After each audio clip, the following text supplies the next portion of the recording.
কি ছবি? ও পিস্তল নিয়ে, ওটা ভাই অরিজিনাল পিস্তল না, ছোটদের মানে ছেলে বাচ্চাদের পিস্তল, ওটা অরিজিনাল পিস্তল নয়। ওটা 2011 সালের, যখন আমি হানাফি ছিলাম তখনকার। তো ওই ছবি দিয়ে যারা বলছে যে আহলে হাদিসটা দেখো কি করছে, ওটা আহলে হাদিস থাকার সময় না, ওটা হানাফি থাকার সময়। তো কলঙ্ক যদি লাগাতে হয় তোমরা হানাফিদেরকে লাগাও, আহলে হাদিসকে নয়। আমার একটি ছবি খুব ফেসবুকে ভাইরাল হয়েছে, সেটা কি সত্যি এআই থেকে বানানো? আমার তো অনেকগুলো ছবি ভাইরাল হয়েছে, কোনটার কথা বলছেন আমি জানি না।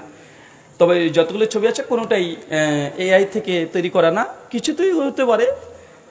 তবে যেগুলো দেখছেন যে কম্পিউটার দোকানে আমি বসে আছি, এটা রিয়েল বা কোনো খারাপ ছবি তার ভাইরাল হয়েছে নাকি রে ভাই? আমার কাছে চোখে পড়েনি। কি ছবি? ও পিস্তল নিয়ে, ওটা ভাই অরিজিনাল পিস্তল না, ছোটদের মানে ছেলে বাচ্চাদের পিস্তল, ওটা অরিজিনাল পিস্তল নয়। ওটা 2011 সালের, যখন আমি হানাফি ছিলাম তখনকার। তো ওই ছবি দিয়ে যারা বলছে যে আহলে হাদিসটা দেখো কি করছে, ওটা আহলে হাদিস থাকার সময় না, ওটা হানাফি থাকার সময়।